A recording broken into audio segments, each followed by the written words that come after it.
Bob Knight, Director of the Howard T. Oden Florida Springs Institute. Thank you for being here today, Drew, Rick. Thank you for putting out the draft TMDL. We've been waiting for it, and we're glad it's finally available. And I've written a letter that I'll hand you today that I've emailed it to Rick already with more detailed comments. I just want to verbally mention a few comments. Restoration of Silver Springs is a very high priority for the Florida Springs Institute and for the people in Marion County. And so we applaud the fact that this TMDL process is moving forward. We don't want to make you feel bad about doing that. That's a wonderful accomplishment. Thank you. However, it is long overdue. We have reports like the 2006 Water Management District report that indicated that Silver Springs has been polluted since the 50s. And so it's high time we did something about it. And the other thing that's worrisome is the experience with the process that I think Annette mentioned, that the TMDL BMP process doesn't inspire confidence, at least in some watersheds, especially watersheds dominated by agricultural inputs. And I would say we expect something differently here. We need to find a way around that difficulty. And the Santa Fe TMDL BMAP, Tom Frick, who I assume is still your supervisor, indicated when we went through the process would be about 20 years to really get to implementation. If the voluntary BMPs weren't effective enough, then there's a period of mandatory BMPs, and then there's 5 years between each event, basically added up to about 20 years before you can reasonably expect the Santa Fe River, which is in a similar situation to Silver, to be cleaned up in terms of approaching the standard. That's too long here. Nobody wants that. I know you don't want that. And when we have obstacles that you feel are limited by your statutory authority and your regulatory authority, I hope you'll find ways around those. I hope you'll go to your elected officials and ask for statutory assistance to take care of these problems in a timely fashion. That's what I think any reasonable person needs to do when they really have a goal in sight, and I hope you'll do that. I think there are many things you can do. Moving a wastewater treatment plant from one part of the spring shed to another isn't going to help this issue. The nitrate going into the ground, wherever it's going into the ground, is coming back to Silver Springs, or if it's not coming there, it's going to Rainbow Springs. And so moving this wastewater facility from one place to another won't really help, and I agree with the gentleman's comment that probably is the best place to be spending state money.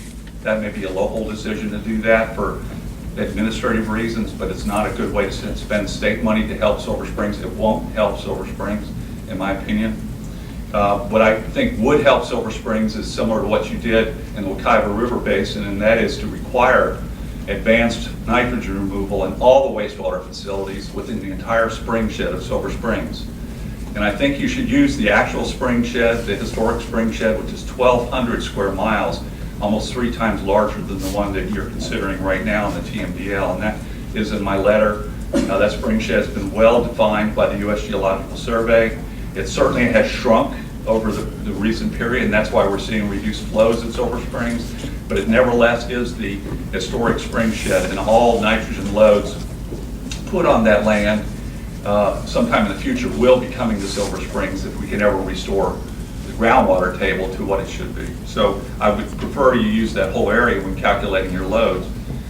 The total amount of nitrate coming out of Silver Springs, at least when we did our 2006 study with the Water Management District, is about 550 tons per year.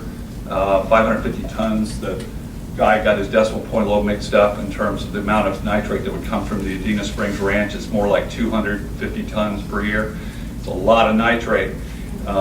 The actual amount of nitrate going in the ground at the Kanawha Wastewater Treatment Plant is about 1/4 of a ton, 0.25 tons going into the ground, a large amount of which is actually assimilated in the aquifer there, and plus that water is on a direct path for the Santa Fe River Springs, not Silver Springs. It's outside even the historic spring shed for Silver Springs.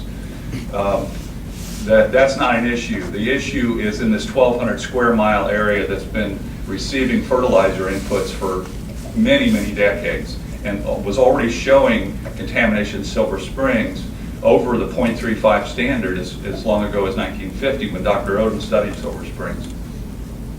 550 tons, the 2006 study where we looked 50 years out in the future with Marion County developing the way it has in the past, the projected load was going to be 880 tons in 50 years. You know, we've got a problem now. If you were on the river today, you saw it. We got a serious problem with nitrate. We've had a problem since I was there in the 70s studying Silver Springs. It's something that needs to be taken care of now. And the way to do that, the actual answers are simple. The implementation is the hard part, and that's what I hope you'll take on, is put all the wastewater treatment plants on advanced nitrogen removal, all of them, as soon as possible, and fund them to do that. As you know, in the Santa Fe Basin, where you've allocated $900,000 to help clean the problem, the actual spring flow in the Santa Fe Basin is almost 3 times as high as Wakulla Springs. And yet in the Wakulla Springs Basin, the cleanup of the nitrate in that system is costing over $200 million for the city of Tallahassee. $1 million isn't going to help. It's not anywhere close. It's nothing really in today's economy. It's going to take more money than that spent on public projects. And that has nothing to do with agricultural projects. Agricultural use of nitrogen is a cost. It's a cost that enhances the profitability of their operations. We've got a private, profit-making use of that land that's gaining more profit because it's using that fertilizer without control. And they wouldn't use it if they didn't have to make that profit. But all they have to do is stop using the fertilizer to really cut back on their effects on Silver Springs. So I would suggest that we also put, and not just there, the urban fertilizer use is absurd, because it all goes to Silver Springs too, or a large part of it does. I would suggest that we put an immediate moratorium on any non-essential fertilizer use. We keep the fertilizer use only on the agricultural operations where it makes sense, and those operations need to be more carefully picked and put on the land where they'll have the least effect. We cannot put things like watermelon and soybean, well, maybe soybeans aren't so bad, but even bean crops put high nitrogen loads in the ground just from nitrogen fixation. Those are just the wrong things to put on karst landscapes. And putting landscape fertilizer on these karst landscapes is a mistake too. That's where a large part of this load is coming from. I agree that we need to get these septic tanks offline, as many as we can. Septic tanks on larger properties aren't really an issue. It's septic tanks on half-acre lots and smaller lots, even 1-acre lots, that are a problem. Those areas need to be sewered, and that's where the state could come in, the legislature could come in and help this effort, because it's not going to be done otherwise. The people can't afford it themselves. They need help with those things. So I hope that you'll consider these activities. And I hope you'll create regulatory avenues to do this, as well as incentives to people to do the right thing.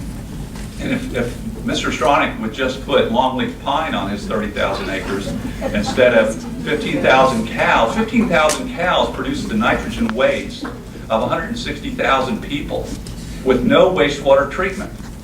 There's some loss of nitrogen in the system, but it's not going away. A lot of it's going into the ground. In fact, that number guy was referring to is 250 tons a year based on the calibrated nitrogen loads from those types of land uses that the Water Management District did on that area. 250 additional tons per year of nitrate going to Silver Springs from one owner, one project. And DEP has told us in the past that there's no more permits required by DEP. So maybe you better get going on that BMAP real fast so you can get in before they get the rest of their permits. Just in closing, I think the fate of Silver Springs is in your hands more than any other agency. But you obviously need to work with the Water Management District and the local governments. Marion County's been having a lot of trouble understanding this problem. It was very well studied in Marion County in the last decade. There was a lot of efforts to do something about it in the last decade. The will to do that has gone away. They need a little bit of coaxing from the state to do the right thing. And hopefully the state doesn't need similar coaxing from EPA, but at least having Drew there, he knows the people at EPA. You know, if you need federal help to do this, please get it. And this wonderful 2-week period, I would say, go for the gold. This is your Olympics. This is the thing you'll be remembered for. if the nitrate levels in Silver Springs don't start going down in the next 5 years, we'll fail. I mean, we failed at doing the job that we need to do for water quality.